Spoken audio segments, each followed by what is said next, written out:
सलाह। मोहित, तुम्हारी माँ कितना बोलती हैं, जब देखो तब बिन मांगे सलाह देती रहती हैं।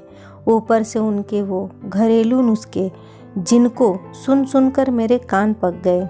नीतू ने अपने पति मोहित से कहा, अरे छोड़ो न ये सब बातें, वो मेरी माँ है, उनकी हमेशा से ऐसे बोलने की आदत है। ऐसे में तुम क्यों परेशान हो रही हो? मोहित ने कहा, ऐसी बात नहीं है, लेकिन कल मेरी सहेलियां आई तो उन्हें भी बिन मांगे सलाह देने लगी। ऐसे थोड़े अच्छा लगता है, बाद में खिल्ली उड़ाती हैं, इसलिए कह रही हूँ बस। नीतू बोली, देखो नीतू, माँ बाबूजी यहाँ कुछ दिनों के लिए आए हैं, तो मैं नहीं चाहता कि जब वो वापस गांव जाए तो हमारी वजह से दुखी हो जाए।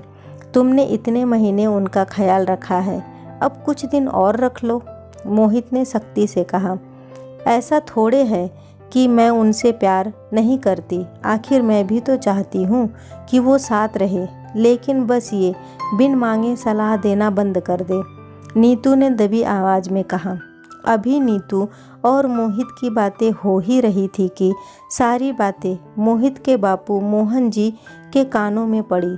वैसे तो वो किसी की इस तरह की बातें नहीं सुनते, लेकिन रूम के पास से गुजर रहे थे तब उन्होंने सुनी।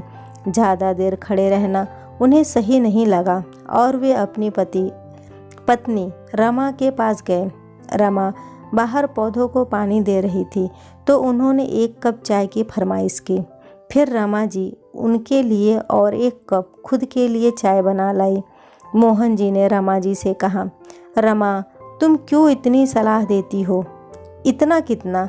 रमा जी ने सवाली नज़र से पूछा तो बोले, यही कि बिन मांगे सलाह देना, अपने वही नुस्खे सबको सुनाना वगैरह वगैरह। आखिर बोलना तो हमारा भी जन्मसिद्ध अधिकार है, खासकर हम महिलाओं का। तो और इसमें क्या गलत बात है जी? आपको क्यों और कब से परेशानी होने लगी? रमा जी ने मजाकिया तौर पर कहा, कुछ नहीं, खैर छोड़ो, फटाफट तैयार हो जाओ, आज हम मेरे दोस्त के घर मिलने जाएंगे। मोहन जी ने बात वहीं छोड़ दी। वो नहीं चाहते थे कि उन्होंने अपने बहू नीतू की जो बातें सुनी हैं उसे रमा को ठेस पहुँचे। आखिर अब कुछ दिन ही तो बचे थे फिर गांव लौटने में, ऐसे में मन क्यों खट्टा करना? और बात वहीं आई गई हो गई। दरअसल मोहन जी और उनकी पत्नी रमा गांव में ही रहते थे। रमा जी के नुस्खे तो पूरे गांव में प्रसिद्ध थे, और तो और कहीं भी भजन संध्या हो या फिर कहीं भी महिला मंडली की बैठक हो या सलाह मशवरा लेना हो तो सब उन्हीं को बुलाते थे। अब तो कोई सलाह ना भी मांगे तो भी बिन मांगे सलाह देने की आदत पड़ चुकी थी। चुपचाप रहना कभी उन्हें आया ही नहीं। कभी कभी तो मोहन जी भी बोल पड़ते कि कितना बोलती हो तुम, बोलते बोलते कभी थकती नहीं? नहीं, रमा जी भी यही जवाब देती। फिर दोनों हंस पड़ते।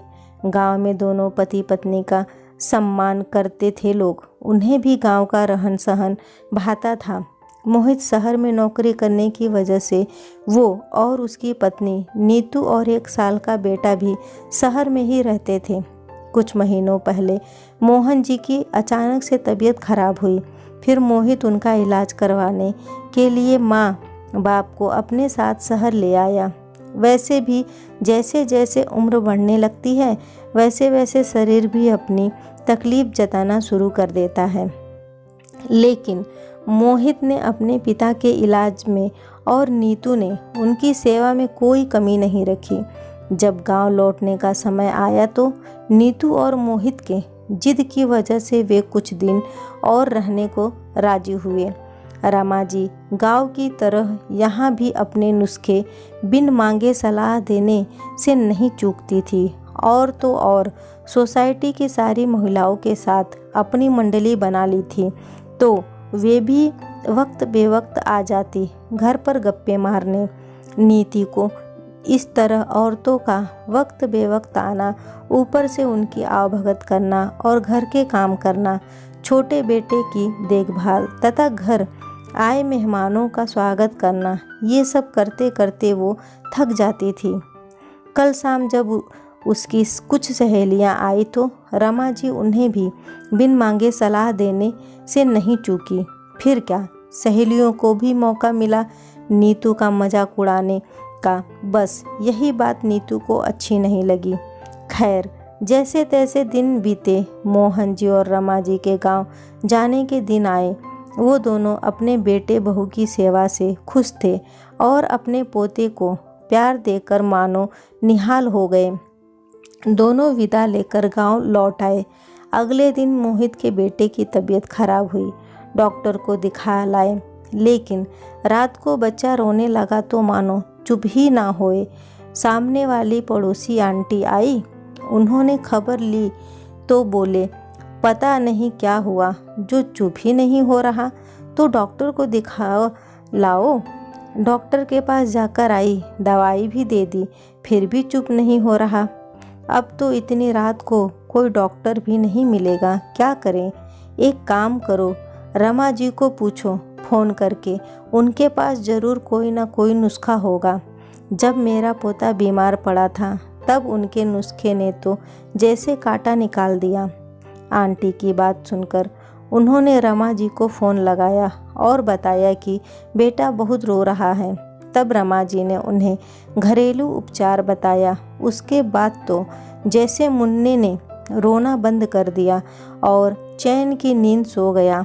अपने बेटे को सोता देख नीतू ने उसके सिर पर हाथ फेरा। उसकी आंखें भर आई। मोहित ने पूछा तो बोली, मुझे इतने दिनों से तुम्हारी माँ के घरेलू नुस्खों से दिक्कत थी, लेकिन आज उनके ही सलाह से मुन्ना चुप हुआ है। वो थी यहाँ तो मानो रौनक थी घर पर। कभी कभी जो अक्सर दवाई नहीं करती, वही आयुर्वेदिक उपचार असरदार हो जाते हैं। मोहित बोला। कुछ महीनों बाद मोहन जी और रमा जी फिर शहर आए। रमा जी की वही मंडली फिर से घर आने लगी और नीतू फिर परेशान हुई और मोहन जी फिर से वही कहते, तुम बिना मांगे कितना सलाह देती हो, थकती नहीं? दोस्तों, कैसी लगी ये कहानी मुझे कमेंट करके ज़रूर बताइएगा। वीडियो को लाइक और शेयर करना न भूलें। चैनल पे पहली बार आए हैं तो इसे सब्सक्राइब ज़रूर करें। कहानी सुनने के लिए आपका बहुत बहुत धन्यवाद।